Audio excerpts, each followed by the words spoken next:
요즘에 MZ세대라는 표현을 들어보지 않으신 분은 없을 겁니다.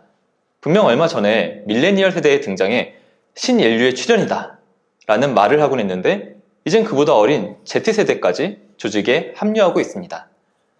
그들을 보며 많은 리더가 얘 대체 뭐지? 라는 생각을 하곤 하죠. 납득이 안 되는 일을 지시하면 제가 그걸 왜 해야 하죠? 라고 묻고, 노하우를 가르쳐 주려고 하면 꼰대라고 하고, 친해지려고 회식을 하자고 하면 그건 또 싫다고 하고, 그런 MZ세대들을 보면서 야, 나 땐 이러지 않았는데 하면서 라떼는 말이야를 말을 하게 되죠. 그래도 우리는 리더이니까 손 놓고 있을 수만은 없습니다. 리더인 이상 우리는 MZ세대 팀원을 효과적으로 리딩해서 더 높은 성과를 창출해야 합니다. 그렇다면 어떻게 해야 MZ세대를 효과적으로 리딩할 수 있을까요?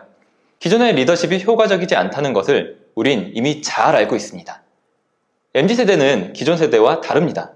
약간 갤럭시와 아이폰의 차이 같다고 해야 될까요? 둘은 비슷해 보이지만 직접 만져보면 사용법이 굉장히 다릅니다. 갤럭시를 쓰던 사람이 아이폰을 쓰려고 하면 새로운 사용법을 익혀야 되고 반대도 마찬가지죠. 이처럼 MZ세대를 리딩하기 위해서는 이전과는 다른 리더십을 발휘할 필요가 있습니다. MZ세대를 효과적으로 리딩하기 위해서 우선적으로 알아야 할 건 MZ세대가 조직에 무엇을 기대하는가입니다. 그것을 알아야 효과적으로 리딩할 수 있겠죠. 데일 카네기 트레이닝에서 조사한 결과에 의하면 MZ세대는 조직에서 의미와 즐거움, 주체성, 존중, 인테그리티를 느끼길 원한다고 합니다. 정리하자면 MZ세대는 의미 있고 흥미로운 업무를 하기를 바라며 주도적으로 일하길 원하고 인간으로서 존중받길 원하고 경영진과 직속 상사에게서 인테그리티를 느끼길 바란다 라고 말할 수 있습니다. 그런데 이것이 MZ세대만 원하는 걸까요? 직장에서 의미와 즐거움, 주체성, 존중, 인테그리티를 느끼고 싶은 건 X세대도 기성세대도 마찬가지일 겁니다. 다만 차이가 있다면 이전 세대는 사회생활 원래 이런 거야 하면서 참고 다녔다면 MZ세대는 더 이상 참지 않는다는 거죠. 참고 다녔다는 것은 의미와 즐거움, 주체성, 존중, 인테그리티를 직장생활을 하면서 느껴본 적이 없다는 말과 같다고 볼 수 있습니다. 우리는 대부분 경험한 대로 행동합니다. 내가 정말 싫어하던 부모님의 행동인데 내 아이에게 그 행동을 무의식적으로 할 때가 있지 않나요? 리더십도 마찬가지입니다. 의식적인 노력을 하지 않으면 내가 이전 상사에게서 경험했던 리더십을 그대로 팀원에게 하게 됩니다. 따라서 MZ세대를 효과적으로 리딩하기 위해선 그들이 일터에서 의미와 즐거움, 주체성, 존중, 인테그리티를 느낄 수 있도록 의식적으로 노력해 새로운 리더십을 갖춰야 합니다. 그래서 오늘은 MZ세대 팀원을 효과적으로 리딩하기 위해 필요한 두 가지 스킬을 공유하고자 합니다. 첫 번째는 심층 면담입니다. 심층 면담은 인터뷰의 일종으로 상대에 대해 깊이 있게 이해하는 것이 목적입니다. 리더십을 효과적으로 발휘하기 위해서는 상대에 대해 아는 것이 선행되어야 합니다. 그러한 측면에서 심층 면담은 매우 효과적인 툴이죠. 심층 면담의 목적은 상대를 깊이 있게 이해하는 것이기 때문에 세 가지 질문으로 이루어집니다. 바로 사실, 원인, 가치관 질문이죠.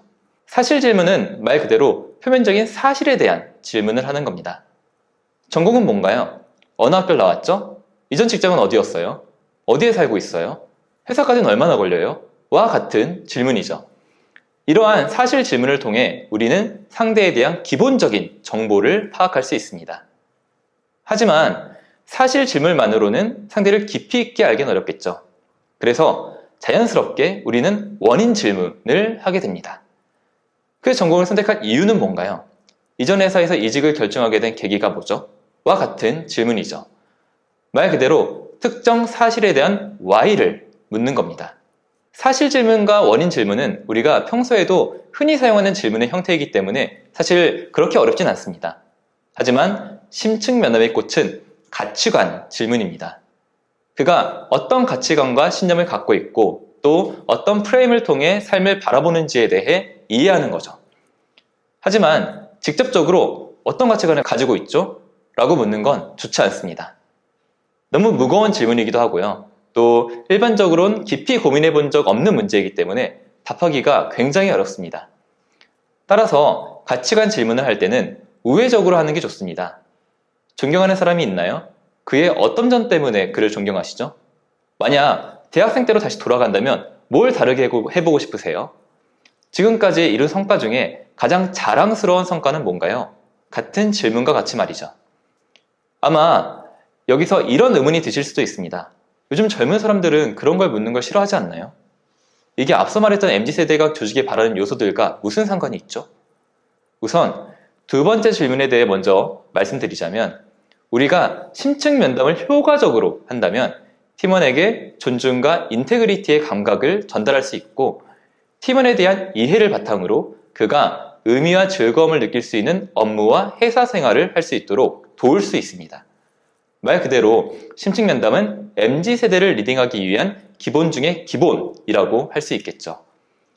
아마 더 우려가 되는 부분은 MZ세대가 이런 질문을 하는 걸 싫어하지 않을까 하는 부분일 텐데요.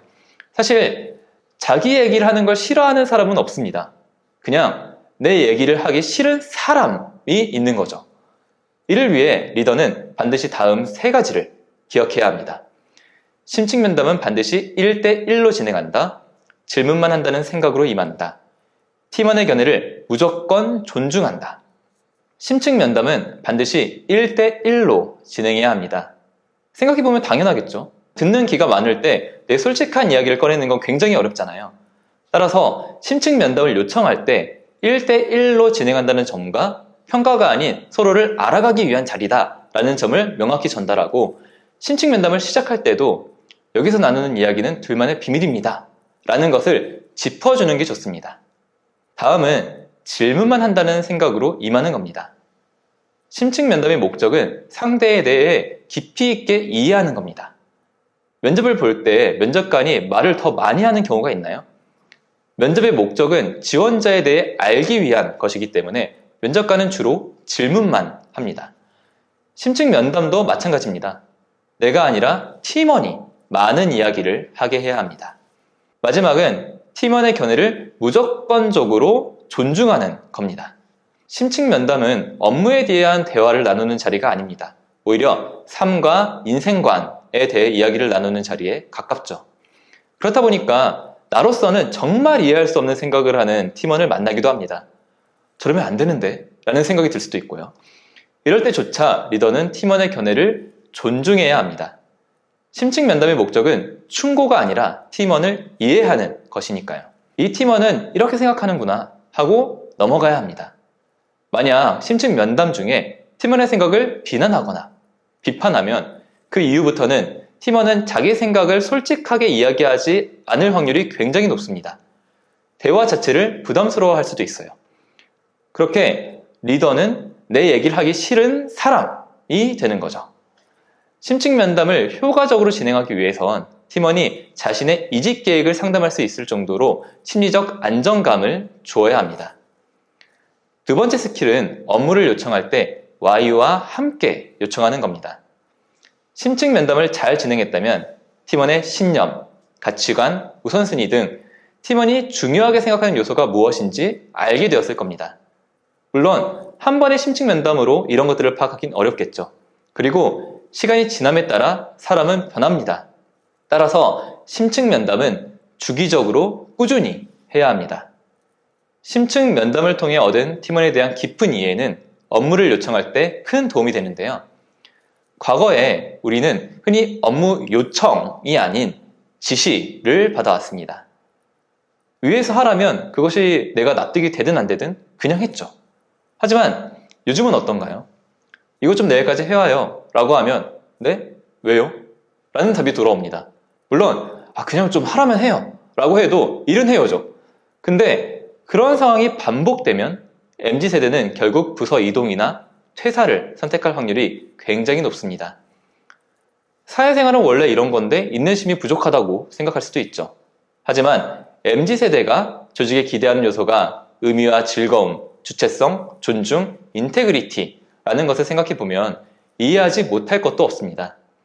지시를 단순히 따르기만 한다면 업무에서 아무런 의미도, 즐거움도, 주체적인 느낌도 존중받는다는 느낌도 인테그리티도 느낄 수 없으니까요. 따라서 MZ세대 팀원에게 업무를 요청할 때는 업무의 Y와 함께 요청형으로 요청하는 것이 좋습니다. 요즘엔 대부분의 리더가 지시형이 아니라 요청형을 사용합니다. 사실상 지시지만 내가 그 일을 하기로 선택을 했다는 행동이 주체감을 느끼게 합니다. 이때 요청형만큼이나 중요한 게 Y입니다. 업무의 Y를 함께 전달하는 건 팀원이 어떤 목적으로 이 업무를 하는지 이해하도록 돕습니다. 또한 동시에 심층 면담에서 파악한 요소를 바탕으로 팀원이 중요하게 생각하는 가치와 업무의 Y를 연결해주면 훨씬 효과적입니다. 많은 리더가 MZ세대는 너무 개인주의적이다 라고 말합니다. 그거를 활용하는 겁니다. MZ세대는 개인주의 성향이 강합니다. 그렇기 때문에 나에게 도움이 된다, 내게 필요하다 하는 것에는 굉장한 열정을 보입니다.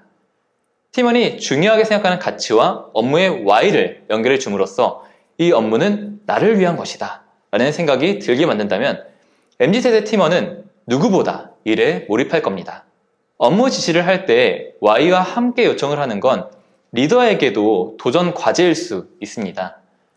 사실 그런 커뮤니케이션을 경험한 적이 거의 없기도 하고요. 심지어 어떤 리더는 자신 또한 그 업무를 왜 하는지 모를 수 있기 때문입니다. 그렇다고 이전과 같이 권위를 이용해 단순히 업무를 지시하는 리더십을 고수하는 건 좋지 않습니다. MZ세대는 탱탱볼과 같습니다. 탱탱볼이 어느 수준 이상의 압력이 가해지면 튕겨져 나가듯이 MZ세대도 권위로 누르면 당장엔 따릅니다. 그러나 어느 순간 부서 이동이나 퇴사를 하면서 튕겨져 나가게 되죠. 심리학자 칼 로저스는 이런 말을 했습니다. 나는 나 자신을 수용적으로 경청하고 나 자신일 수 있을 때 보다 효율적임을 발견한다. 신기한 역설은 내가 있는 그대로의 나를 수용할 때 내가 변화한다는 것이다. 누군가는 MZ세대가 회사에 너무 많은 것을 바란다 라고 말을 하고 누군가는 MZ세대는 자기밖에 모른다 라고 말합니다. 사실 여부와 상관없이 내가 그렇게 생각한다면 나에게는 그것이 진실일 겁니다. 하지만 그것을 부정한다고 팀원이 다른 사람이 되는 건 아닙니다. 오히려 그의 특성을 수용하고 그 특성을 바탕으로 리더십을 발휘하는 것이 나에게도 팀원에게도 훨씬 편하고 좋은 방향일 겁니다.